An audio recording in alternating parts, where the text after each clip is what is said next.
અહીં વિદ્યાર્થી મિત્રો આપણે સાબિત કરવાનો છે કે સાઇન ઇન્વર્સ 2x √1 - x² બરાબર 2 cos ઇન્વર્સ x. અગાઉના દાખલામાં આપણે 2 sin ઇન્વર્સ x સાબિત કર્યો હતો, જ્યાં કન્ડિશન કંઈક અલગ હતી અને અહીં પણ કન્ડિશન અલગ છે. કન્ડિશન પ્રમાણે આન્સર બદલાતો હોય છે, બરાબર છે. એક પ્રશ્નના બે જવાબ હોય તો તે વિધેય નથી, અહીં અનન્ય જ ઉકેલ હોવો જોઈએ. અનન્ય એનો પ્રતિબિંબ મળવું જોઈએ તો જ એને આપણે વિધેય કહી શકાય. તો પ્રતિવિધેયો છે તો વિધેય છે એમ સાબિત કરવા માટે અલગ અલગ જ જવાબ આવે, કન્ડિશન મુજબ અલગ અલગ જ જવાબ મળશે.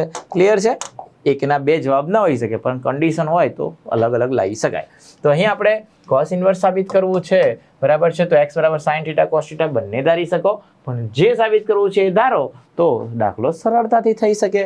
તો આપણે x બરાબર અથવા તો cos ઇન્વર્સ x ને ધારી લઈએ કે cos ઇન્વર્સ x બરાબર θ ધારતા. તો આમ કહી શકાય ને કે x બરાબર cos θ થાય, જેને આપણે ડાબી બાજુમાં મૂકી દઈએ. તો ડાબી બાજુમાં x ની જગ્યાએ cos θ મૂકશો તો 2 cos θ √1 - cos² θ, બરાબર છે. તો આમ 1 - cos² એટલે તો sin² થાય. તો આમ 2 cos θ sin θ, બરાબર, માનાંકમાં sin θ થશે, કેમ કે વર્ગને વર્ગમૂળ કરો તો માનાંક રહેશે.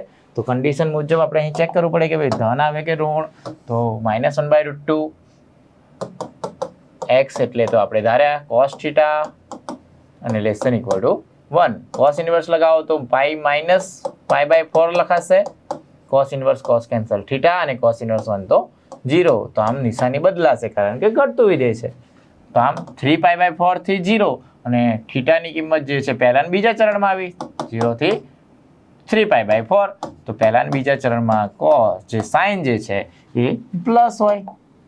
તો આમ માનાંકની જગ્યાએ આપણે દૂર કરી શકીએ માનાંક, અને 2 cos θ × sin θ જે sin 2θ નું સૂત્ર બને છે.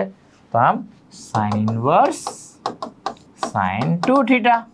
પરંતુ ફરીથી પ્રશ્ન એ જ ઊભો થયો કે sin ઇન્વર્સનો વિસ્તારમાં 2θ છે કે નહીં. તો બે વડે બધાને ગુણી કાઢવામાં આવે વિદ્યાર્થી મિત્રો. તો 3π/2 ગ્રેટર ધેન sin ઇન્વર્સના વિસ્તારમાં 2θ હોવો જોઈએ, બરાબર છે. અહીં 2θ ગ્રેટર ધેન ઇક્વલ ટુ 0. 0 થી 3π/2 માં આવે છે, એટલે અહીં કન્ડિશન 1/√2 થી 1 હોવી જોઈએ.